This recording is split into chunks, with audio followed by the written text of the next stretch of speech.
Tables कौन कौन से हैं, तो अभी यहाँ पर मैंने लिखा है कंपेयर डिफरेंट डिस्क्रिप्टर टेबल्स। यहाँ पर मैंने वो मेंशन नहीं किए हुए टेबल्स। हो सकता है क्वेश्चन में आपको बोलेंगे कि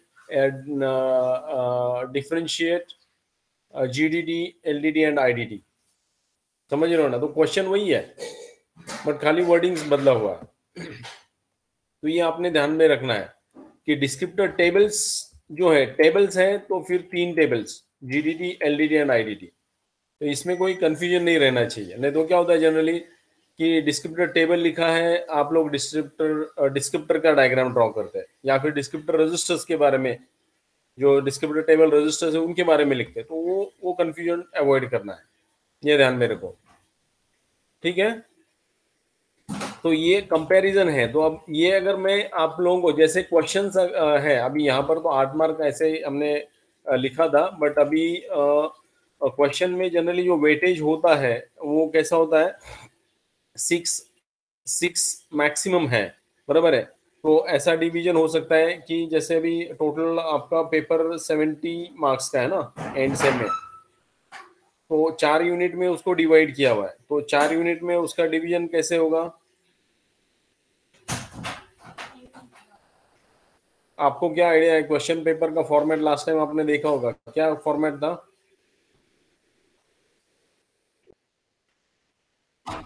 हाँ, 15, सर 18 16 से 18 से 17, 18, 17, 18। हाँ 17, 18 का फॉर्मेट है।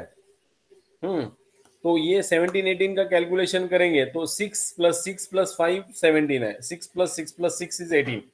इतना सिंपल है। तो 3 बिट होने ही है आप, बराबर है? अब ये कंपैरिजन डिफरेंस अगर पूछ रहे हैं, सो इन दिस केस आप लोगों को कितने डिफरेंस लिखने चाहिए? कम से कम क्वेश्चन जितने हैं, क्वेश्चन का बीट जितना है, बराबर है, तो उतने कंपैरिजन में आपके पॉइंट्स आने चाहिए, ये ध्यान में रखो, समझ रहे हो ना? तो कोई भी डिफरेंस का अगर कोई आता है, जैसे माइक्रो प्रोसेसर माइक्रो कंट्रोलर के बारे में पूछा है, 5 मार्क के लिए है, तो 5 तो पॉइंट्स लेफ्ट साइड में आने चाहिए मिनिमम। हाँ, मैक्सिमम आपने समझो 5 का एक 2 4 और बढ़ा के लिखा तो दैट इज गुड।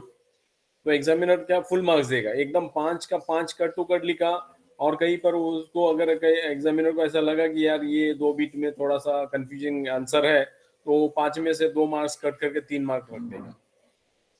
तो मिनिमम उतने काउंट पॉइंट होने चाहिए, और एक दो एक्स्ट्रा ऐड किया तो that is good to get the complete marks, ये समझ लो।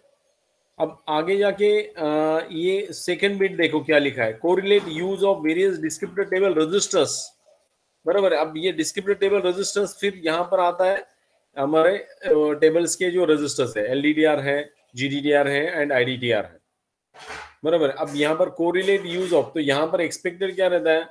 50% of the marks are given for the diagram. जहां जहां पर भी डायग्राम का रिलेशन है, तो हम लोग जनरली जब असेसमेंट करते हैं तो वही है कि 50% मार्क्स का वेटेज जो है डायग्राम के ऊपर रहता है। ये आपने वो थोड़ा केयरफुली ध्यान में रखना चाहिए। तो डायग्राम्स होना चाहिए और डायग्राम के बारे में एक्सप्लेनेशन होना चाहिए। तो ये ऐसे प्रॉपरली आपने उसको आंसर को लिखना है, बराबर है? तो correlate use of various descriptor table registers, तो यहाँ पर कोरिलेट क्या रहता है कि जैसे ब्लूम्स टैक्सोनॉमी के हिसाब से हम जो वर्ब जो पूछते हैं कि आपने क्या करना है, जैसे कोरिलेट है, कंपेयर है, डेमोन्स्ट्रेट है, तो these are the verbs that we have taken it from the Bloom's taxonomy, बराबर है? जहां पर हम लोग उसका जो बीटी लेवल है उसको कम से कम हम 3 या 4 लेवल तक हम करना चाहते हैं, बराबर है? तो कोरिलेट में मीन्स क्या है कि वी आर एक्सपेक्टिंग कि आपने एनालाइज किया है how these registers are used, तो उसमें एक्सपेक्टेड क्या रहता है, वही आंसर है। अगर मैं सिंपल स्टेटमेंट में अगर आपको बोलूं कि draw and explain GDTR, LDTR and IDTR, तो ये वही क्वेश्चन है, ये समझ लो, बराबर? ड्रॉ एंड एक्सप्लेन, तो आपने क्या करना है कि उसको ड्रॉ करना है, और फिर उसमें क्या क्या कंटेंट होते हैं, जैसे कि उसके साइजेस कितने होते हैं, उसका बेस एड्रेस है तो बेस एड्रेस, जैसे जीडीटीआर आईडीटीआर के केस में बेस एड्रेस होता है, तो वो कहाँ पर पॉइंट करता है, बराबर? लिमिट फील्ड में कितने बिट होते हैं, 16 बिट में अगर 16 bit how it is use to define the size of the table, कितना साइज मैक्सिमम रिक्वायर्ड है, कितना मैक्सिमम पॉसिबल है, ये सब चीजें आपने उसमें एक्सप्लेन करना है। तो आंसर सेम है, खाली क्वेश्चन के फॉर्मेट्स में चेंजेस होगा, बराबर है। तो एक बार ये आपको क्लियर हो गया कि भाई रजिस्टर्स 48 बिट के GDTR IDTR है, 16 बिट LDTR है। अगर 16 बिट है तो जैसे लास्ट टाइम मैंने बताया था, सिस्टम रजिस्टर्स में क्या होता है कि एक तो एक सिलेक्टर होता है और दूसरा है कि सिस्टम एड्रेस रजिस्टर होते हैं। तो दो सिस्टम एड्रेस रजिस्टर है और दो सिस्टम सिलेक्टर्स है, सेगमेंट सेलेक्टर्स। तो segment selector means that 16 bit points to the descriptor in a table, और वहां से उसको बेस एड्रेस मिलता है, डायरेक्टली उसके पास बेस एड्रेस नहीं होता है। तो ये सब चीजें उसमें आपने लिखना है। फिर बाद में डेमोन्स्ट्रेट जनरल डिस्क्रिप्टर फॉर्मेट। अब ये जनरल बोले तो क्या है, तो जिसमें हम जनरल डिस्क्रिप्टर्स का एक डायग्राम होगा, जिसमें हम सिस्टम है या फिर नहीं है, नॉन सिस्टम है, उसको हम ज्यादा उसको डिस्क्राइब नहीं करेंगे। उसको बिट फॉर्मेट जो है, जो जैसे टाइप फील्ड है, तो टाइप फील्ड के बारे में आप थोड़ा लिख सकते हैं। बट ये इसमें अगर ये मैं क्वेश्चन 6 मार्क्स को पूछूं, 3 मार्क आपका प्रॉपर डायग्राम को होगा, ये ध्यान में रखो। अब ये जो डायग्राम आप ड्रॉ करते हैं डिस्क्रिप्टर के बारे में, तो हम लोगों को एक्सपेक्टेड क्या होता है कि भाई उसमें जो बेस एड्रेस आपके जो फील्ड्स है अलग अलग लोकेशन पर है, लिमिट फील्ड है, आपका टाइप फील्ड है, बाकी एट्रीब्यूट बिट्स है, वो आपने प्रॉपरली मेंशन करना चाहिए। ऊपर का जो फॉर्मेट है तो कंप्लीट 32 बिट आपने लिखा हुआ 0 to 31, और दो सेगमेंट दो पार्ट में उसको डिवाइड किया, तो वैसे 64 बिट का स्ट्रक्चर आपने ड्रॉ करना है। तो ये डायग्राम को आपको 3 मार्क्स मिले। जैसे आप डायग्राम कंप्लीट करते हो तो इंश्योर कि आपको ये गारंटी होता है कि आपको 3 मार्क मिलने हैं। उसके बारे में अगर आपने दो चार सेंटेंसेस अच्छे से लिखे तो आपको आउट ऑफ मार्क्स मिल जाते हैं।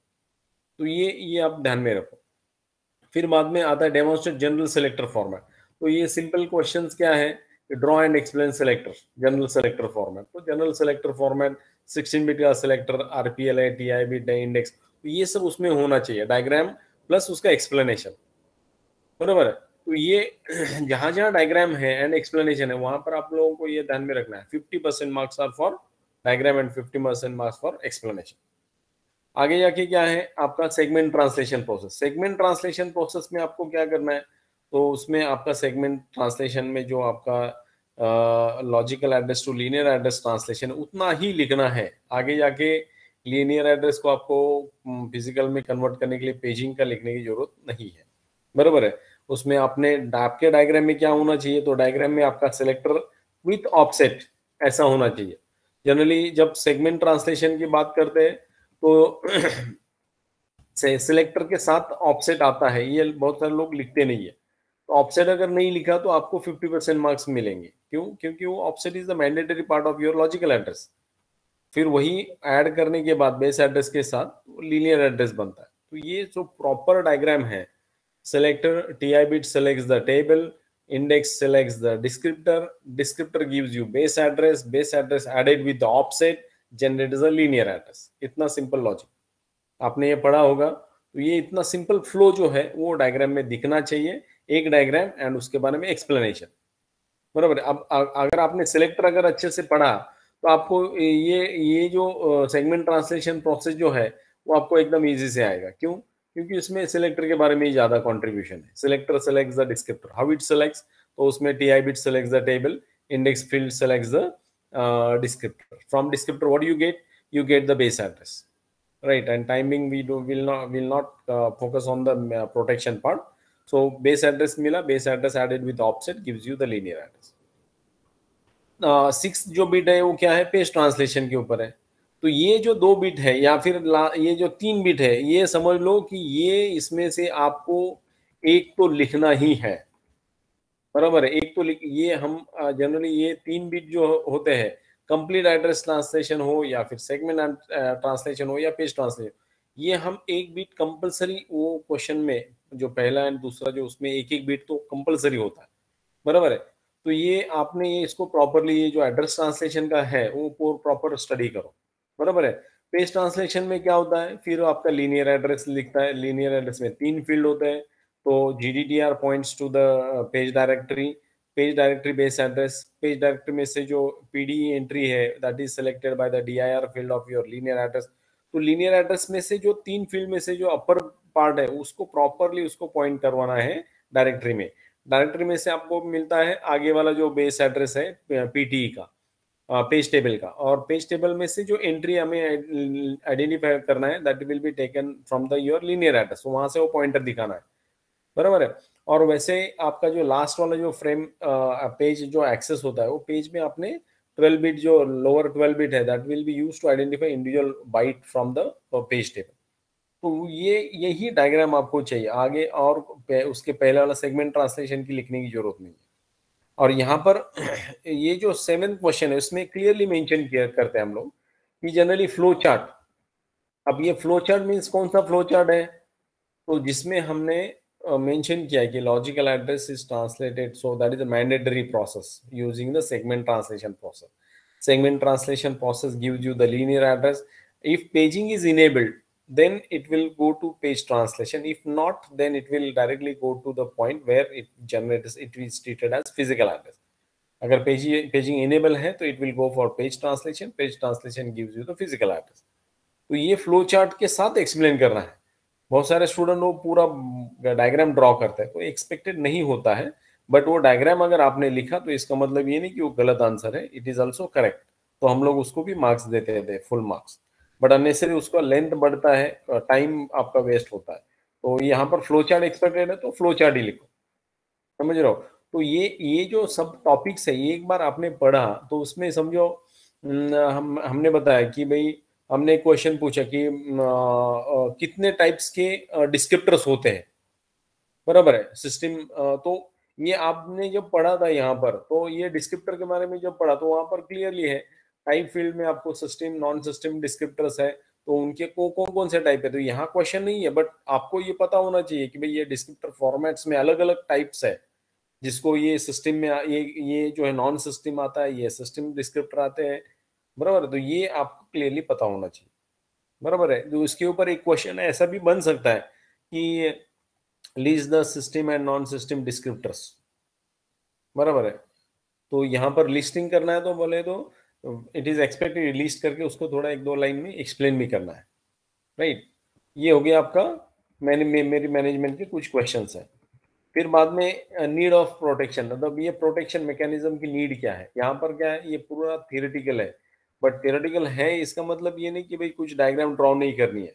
तो आपको उसमें नीड के साथ उसको, आपको चाहे तो रिंग ऑफ प्रोटेक्शन डालना है तो आप वो लिख सकते हैं, जो 4 लेवल्स का रहता है, बराबर है। बट मेनली यहाँ पर नीड के बारे में ज्यादा फोकस करना है, बराबर है। Then illustrate the protection mechanism, तो यहाँ क्लियरली प्रोटेक्शन मैकेनिज्म में उनको क्लियरली एक्सपेक्टेड क्या रहता है कि यहाँ पर आपका रिंग ऑफ प्रोटेक्शन डायग्राम आना चाहिए, बराबर है। यहाँ पर समझो ये 6 मार्क्स के लिए, तो वही डायग्राम आपका 3 मार्क्स, एक्सप्लेनेशन इसमें 3 मार्क्स।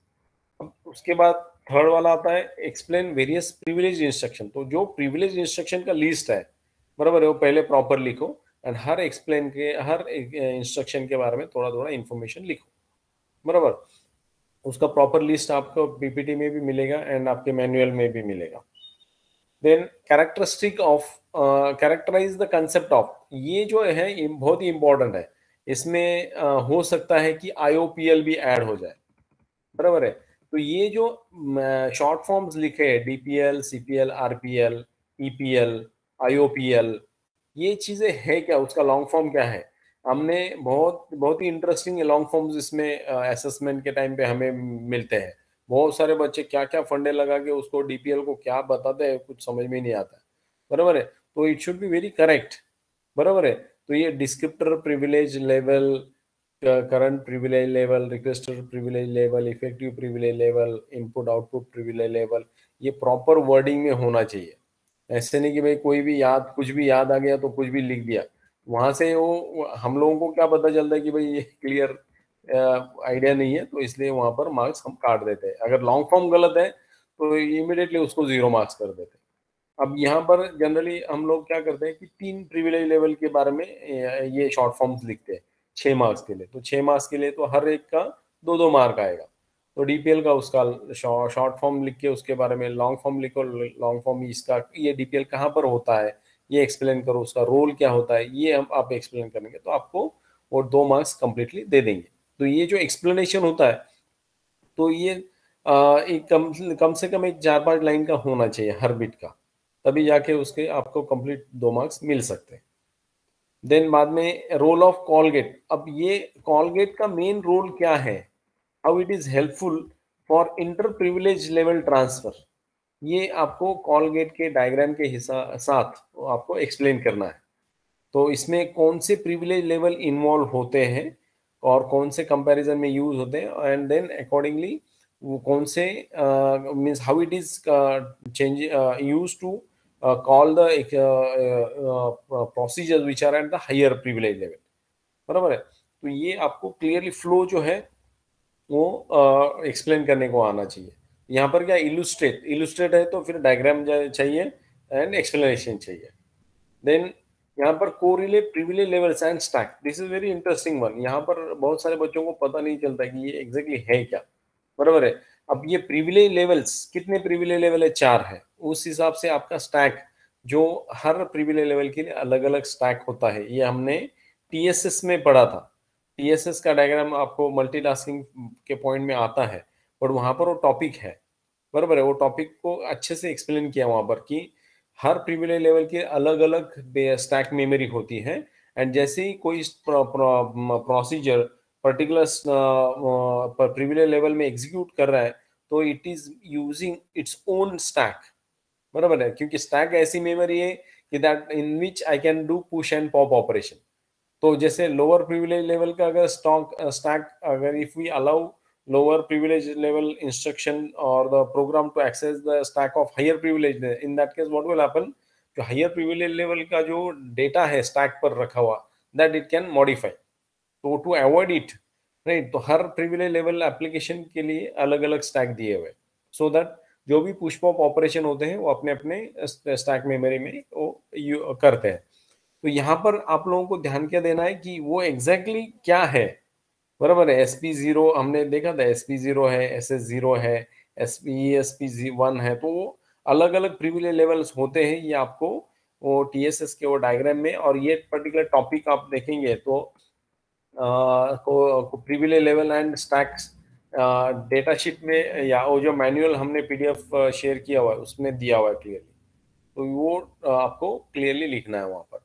एंड देन यहाँ पर वेरियस फील्ड्स, ये भी बहुत ही इंपॉर्टेंट था। लास्ट टाइम आपको ये क्वेश्चन आया था, explore the role of various fields in page level protection. तो पेज लेवल प्रोटेक्शन में कौन कौन से बिट होते हैं कि जो प्रोटेक्शन में यूज होते हैं। बराबर है। अब पेज लेवल प्रोटेक्शन में मींस पेज लेवल में क्या क्या यूज होता है, तो पीडी इन पीटीई होता है। दो फील्ड्स हैं, जो पेज डायरेक्टरी एंट्री होती है और पेज टेबल एंट्री है।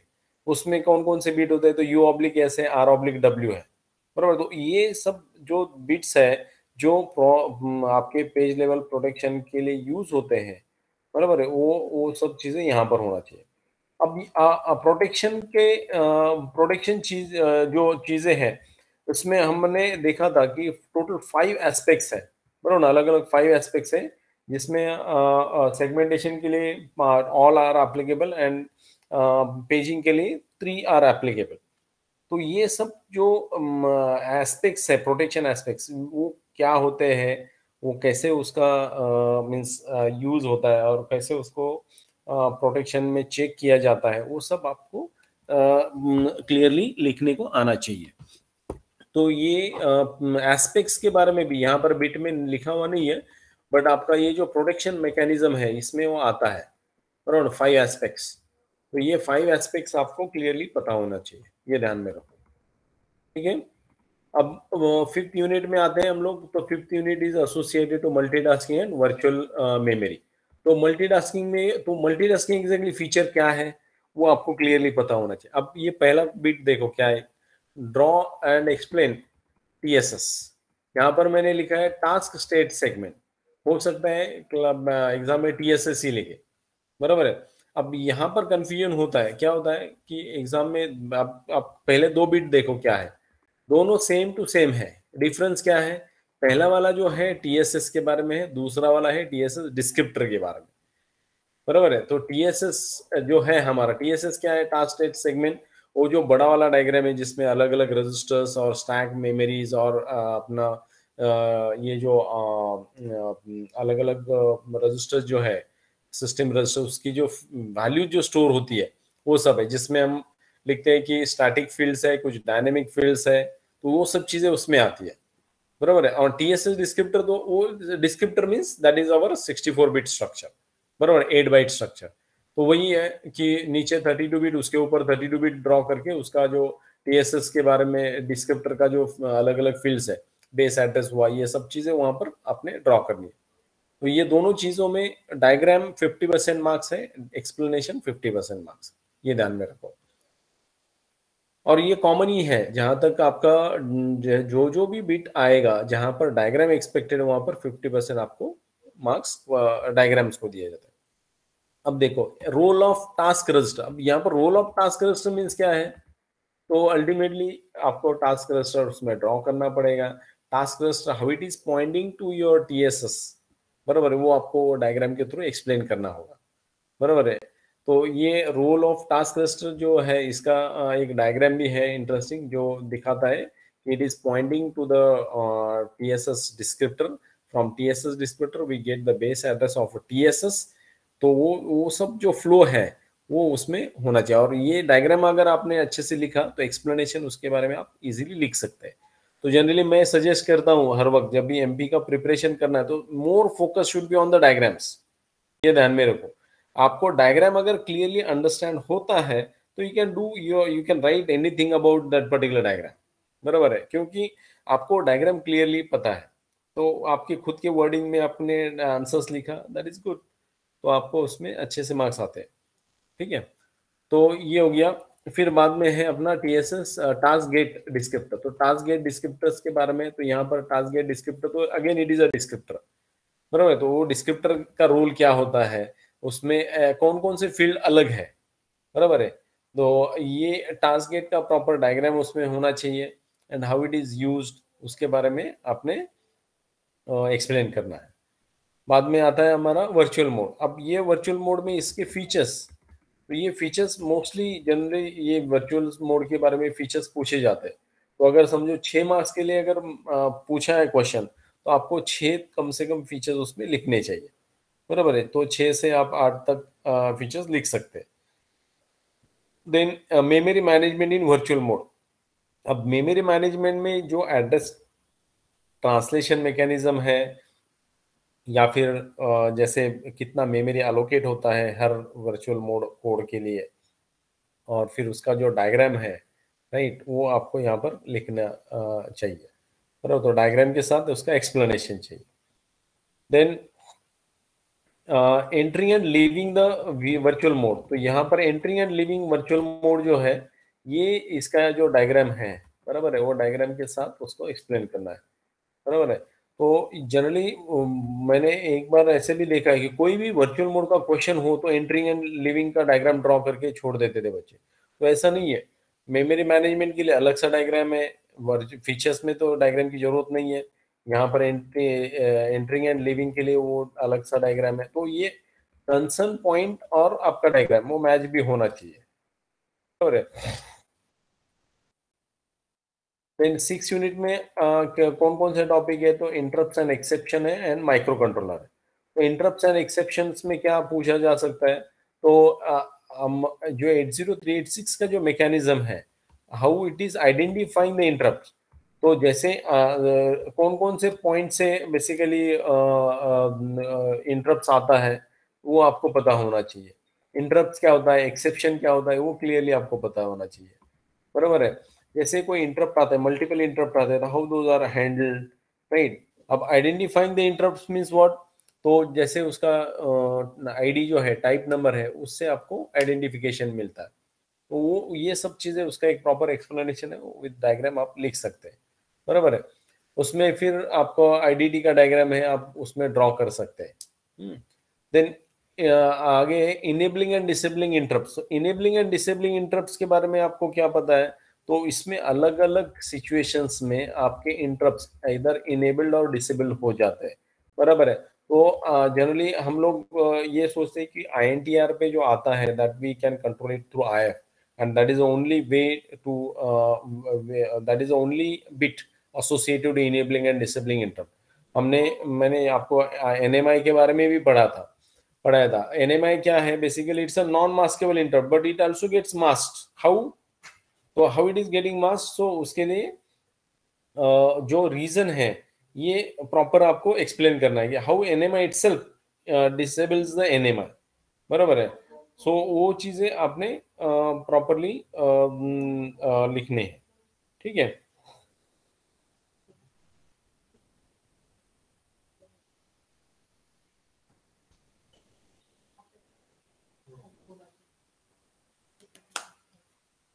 देन नीचे आता है आईडीटी।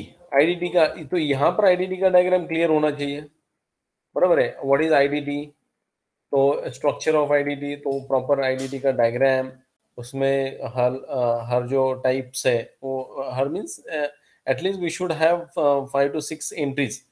जो 255 तक लिखना है, टॉप वाला जो है टू टाइप 255, नीचे टाइप 0, बराबर है।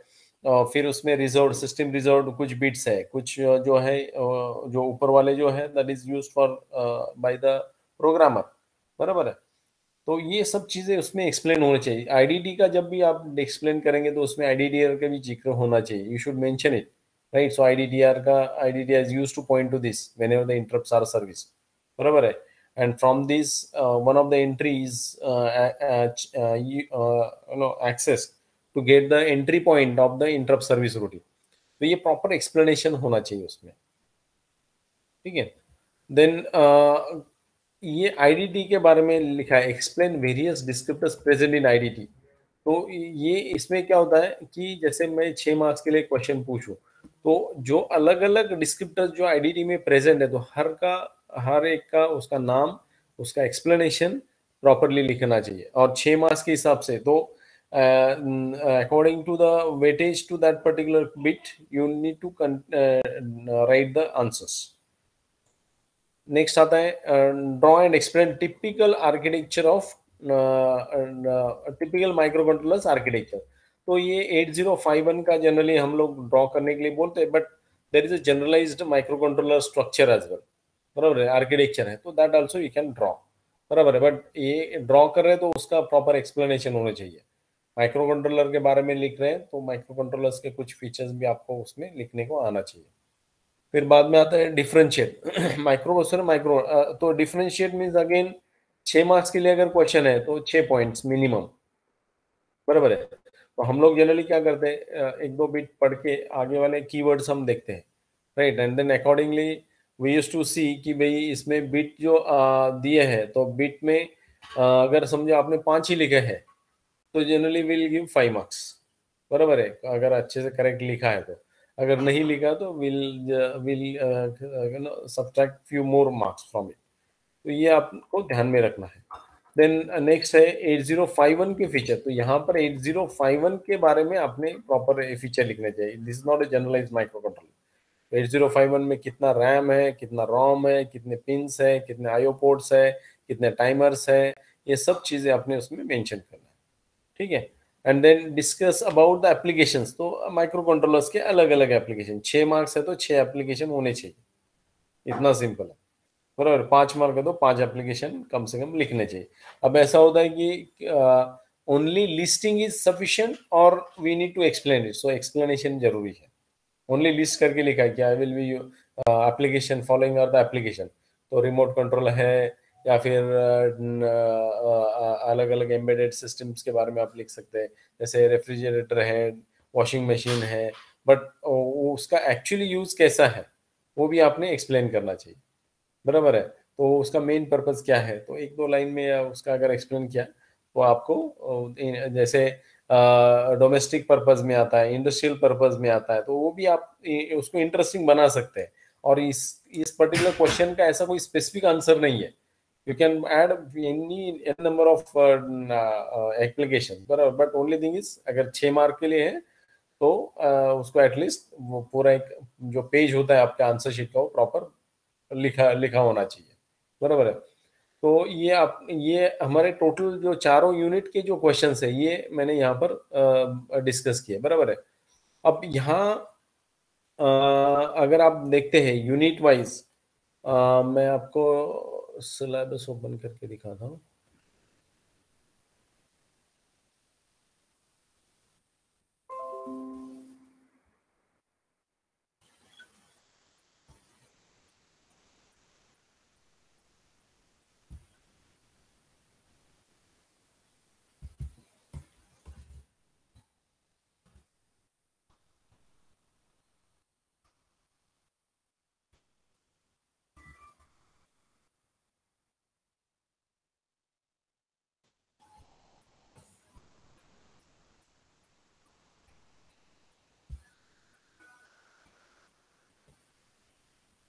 ये देखो मेमोरी मैनेजमेंट, सिलेबस में पॉइंट आपने देखा क्या है, जीडीडी है, एलडीडी है, आईडीडी है। तो टेबल्स का पहला क्वेश्चन। बाद में क्या है, रजिस्टर्स है, रजिस्टर्स के बारे में। बाद में क्या है, डिस्क्रिप्टर्स का फॉर्मेट्स, डिस्क्रिप्टर भी है, सिलेक्टर भी है, बराबर। बाद में क्या है, सेगमेंट ट्रांसलेशन है, पेज ट्रांसलेशन है, कंबाइनिंग सेगमेंट। इसके बाहर जाके कोई क्वेश्चन पूछेंगे, बराबर है। तो एक बार आपने हर बिट का ये, और मैंने जैसे बताया कि इसका अगर स्टडी आप डायग्राम के हिसाब से करते हैं तो आपको गारंटेड आपको 50 प्लस मार्क्स मिलेंगे, 50 to 60 मार्क्स। खाली वही चीज है कि आपके डायग्राम वो प्रॉपर होने चाहिए। पेंसिल अच्छे से पेंसिल स्केल यूज करके आप ड्रॉ करेंगे तो आपको गारंटेड उसके मार्क्स मिलेंगे, बराबर है। अब आगे प्रोटेक्शन में क्या है, नीड ऑफ प्रोटेक्शन है, ओवरव्यू ऑफ प्रोटेक्शन मैकेनिज्म है।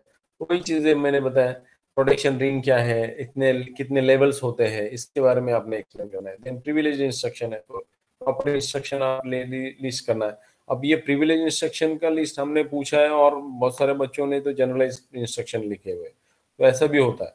फिर बाद में जैसे मैंने बताया DPL, CPL, RPL, EPL, in addition to that privilege level में आईओपीएल भी आता है, तो उसके बारे में भी हम पूछ सकते हैं, बराबर है। Then inter privilege level transfer, तो ये कैसे पॉसिबल है, तो यूजिंग कॉलगेट्स, बराबर है। तो कॉलगेट यूज करके तो कोड, अलग अलग कोड सेगमेंट में, जैसे कंफर्मिंग कोड सेगमेंट है तो उसके प्रिविलेज लेवल एंड स्टैक, ये पॉइंट अलग से लिखा हुआ है। ये चीजें आपने प्रॉपर समझना है। देन जैसे प्रोटेक्शन मैकेनिज्म के बारे में बताया हमने, पेज लेवल प्रोटेक्शन क्या होता है, combining segment and page level protection, तो ये भी चीज है कि how it is effective. Combining segment and page level, ये बिट यहाँ पर क्वेश्चन में नहीं लिखा हुआ है, but it is very very important. ये प्रोटेक्शन के जो पॉइंट है ये आपने हाईलाइट करके रखो। कंबाइनिंग, सो कंबाइनिंग मीन्स क्या है, तो कंबाइनिंग मीन्स व्हाट, सेगमेंटेशन में जो प्रोटेक्शन हो रहा है उसके वो अगर अप्रूव होता है तो then it will be checking with the page level. तो ये जो पूरा प्रोसेस है सेगमेंटेशन में कैसे होता है और पेज में कैसे होता है, उसमें वो उस क्वेश्चन में ये आंसर होना चाहिए, बराबर है।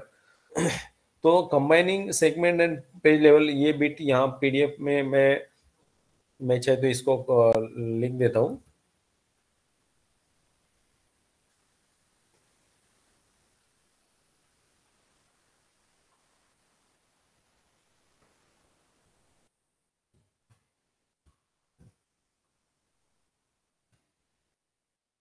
अ,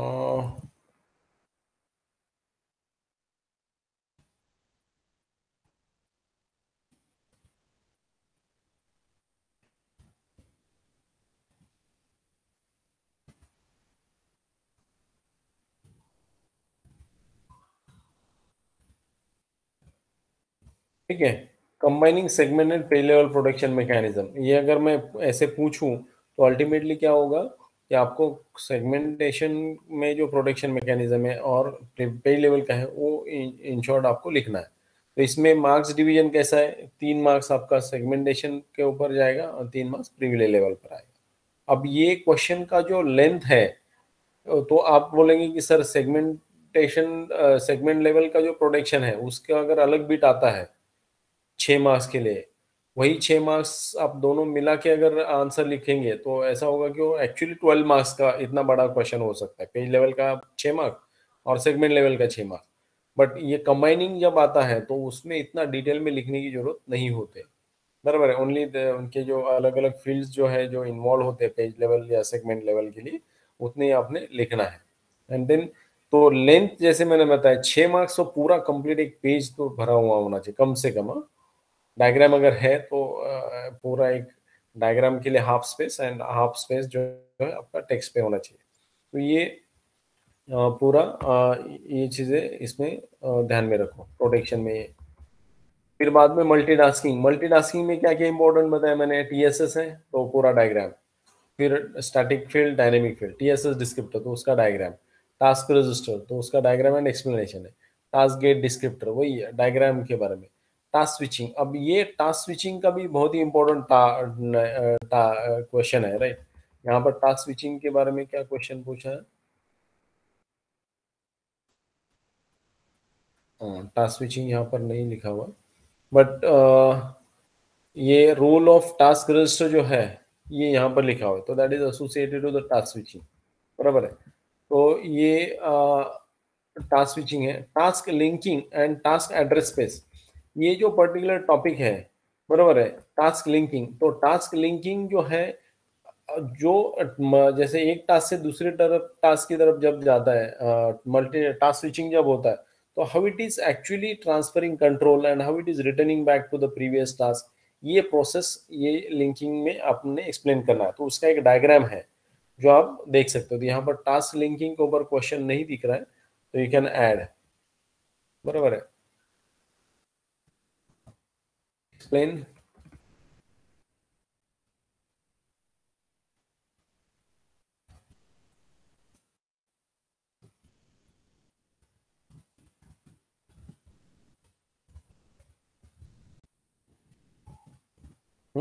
explain task linking in multitasking. Then task address space के बारे में है। टास्क एड्रेस स्पेस, तो हर टास्क के लिए कैसे मेमोरी एलोकेट किया जाता है उसके बारे में आपने क्वेश्चन अगर पूछा तो उसके बारे में आप लिख सकते हैं। बट अभी तक के हिसाब से तो टास्क एड्रेस स्पेस के बारे में इतना ये नहीं है क्वेश्चन इंपॉर्टेंट। फिर बाद में वर्चुअल मोड के बारे में है। वर्चुअल मोड का तो स्पेसिफिकली फीचर जो है वो आपने एकदम बाय हार्ट करके रखो। क्यों? क्योंकि कोई भी क्वेश्चन पूछा वर्चुअल मोड में तो उसको कहीं ना कहीं तो फीचर्स तो लिखने ही होते हैं, बराबर है। तो फीचर में अगर जैसे हम लिखते हैं मेमोरी कितना लगता है, तो मेमोरी मैनेजमेंट में भी वही आंसर आता है, बराबर है। बट मेमोरी मैनेजमेंट में फिर उसका अलग सा डायग्राम, फिर डायग्राम के साथ फिर उसके जो मेमोरी कितना लगता है, हर एक टास्क के लिए कितना अलोकेट होता है, बराबर। वो एड्रेस ट्रांसलेशन कैसे होता है, वो सब चीज़ें उसमें आती है। तो एलाबरेट करके आप लिख सकते हैं मेमोरी मैनेजमेंट इन वर्चुअल एट 6। तो ये features memory management and entering and living virtual mode, तो वही तीन क्वेश्चंस यहाँ पर आप देखेंगे, बराबर है। फीचर्स है memory management and entering and living 386, इतना ही है। तो ये अगर तीन बीट आपके कंफर्म हो गए तो आपके कोई भी क्वेश्चन वर्चुअल मोड के पूछे तो आप ये अच्छे से लिख सकते हैं। बाद में आता है interrupt, exception and introduction to micro control. तो इंटरप्ट्स एंड एक्सेप्शन क्या है? Identifying interrupts, enabling and disabling interrupts, priority among simultaneous interrupt exception. तो ये priority among simultaneous interrupts and exception, तो ये जो बिट है ये क्या है? जैसे मल्टीपल इंटरप्ट्स अगर एट ए टाइम आते हैं तो how it is handle, how priority is given, तो इसके बारे में एक प्रायोरिटी का टेबल हमने स्टडी किया था, बराबर है। तो प्रायोरिटीज के बारे में आप यहाँ पर मेंशन करना है। तो आइडेंटिफाइंग इंटरप्ट, तो identifying means how it is identified. तो जैसे टाइप नंबर है, बराबर, टाइप नंबर है, एक्सेप्शन नंबर हमने देखे थे। तो टाइप नंबर के हिसाब से तो how it is use to point to the IDT descriptor in the IDT, how it is scaled and all that process उसमें आएंगे। इनेबलिंग एंड डिसेबलिंग के बारे में तो मैंने थोड़ी देर पहले बताया आपको। Priority among simultaneous interrupts and exception, priorities के बारे में क्वेश्चन इसमें नहीं है, बट यहाँ पर हम ये क्वेश्चन डाल सकते हैं कैसे।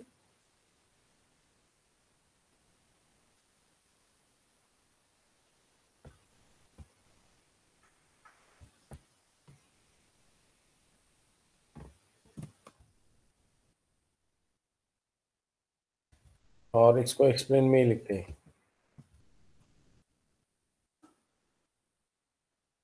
Explain how 80386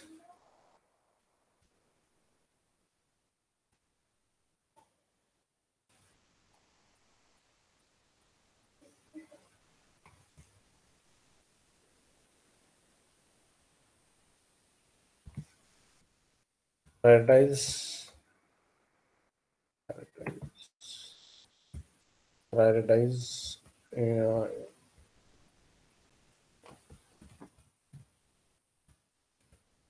interrupts occurred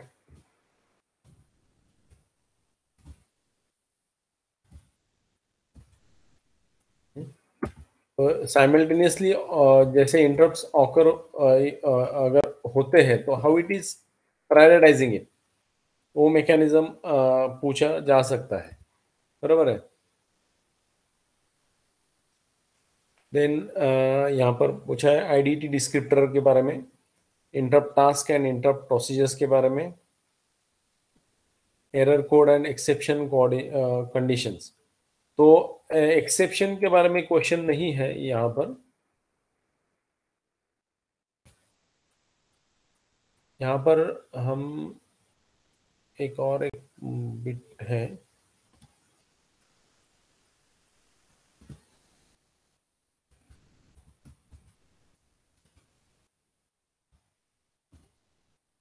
out fault और क्या आता है, अबाउट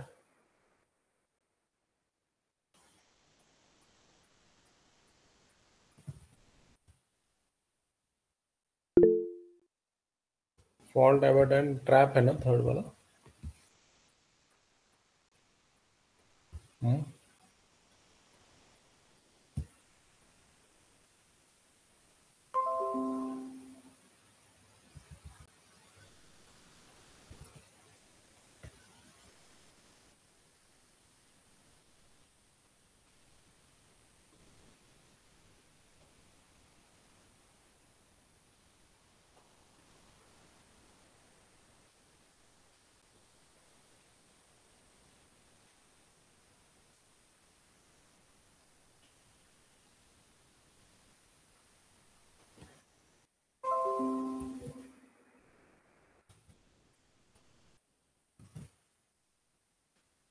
तो ये एग्जैक्टली है क्या, इसके बारे में भी क्वेश्चन पूछा जा सकता है। ये फॉल्ट क्या होता है, ट्रैप क्या होता है, एबॉर्ट क्या होता है। हम्म। और ये तीनों चीजें है क्या, वो भी इसके बारे में पूछा जा सकता है। क्योंकि जनरली क्या होता है,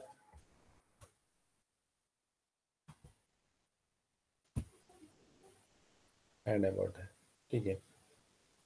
एक्सेप्शंस के बारे में अगर पूछा जा सकता है कि व्हाट इज एक्सेप्शन, एक्सेप्शन के बारे में, तो ये जो बिट है यहाँ पर, एक्सेप्शन कंडीशंस, तो कौन कौन से कंडीशंस पर आपको एक्सेप्शन आ सकता है। तो ये जो तीनों चीजें हैं ये आपको ध्यान में रखना चाहिए, ठीक है। उसके बारे में बाद में एरर कोड तो उतना डिटेल में कोई ज़्यादा पूछता नहीं है, बट फिर भी आप पढ़ के रखो उसको, एरर कोड्स का उतना डिटेल में नहीं पूछेंगे हम। और फिर आर्किटेक्चर तो मैंने बताया, आर्किटेक्चर टिपिकल माइक्रो कंट्रोलर, और टिपिकल माइक्रो कंट्रोलर का डायग्राम ड्रॉ किया तो बेटर है, 8051 का ड्रॉ किया तो भी अच्छा है। देन डिफरेंस मैंने बताया, कैरेक्टरिस्टिक मीन्स फीचर्स है, बराबर है, एंड एप्लीकेशंस है। तो ये 6 यूनिट भी एकदम सिंपल है। तो आपने ये जो क्वेश्चन बैंक है, ये इतना भी अगर आपने किया तो दैट इज ऑल्सो सफिशिएंट, बराबर है। अब इसमें जैसे मैंने बताया आप लोगों को कि कुछ बिट्स है कि जिसको हम यहाँ वहाँ सेंटेंस में वैरी करेंगे, बराबर है, बट आपका जो फाइनल जो आंसर होना चाहिए वो क्लियरली वैसे ही डायग्राम एंड उसका एक्सप्लेनेशन वो हिसाब से होना चाहिए, ये ध्यान में रखो, ठीक है।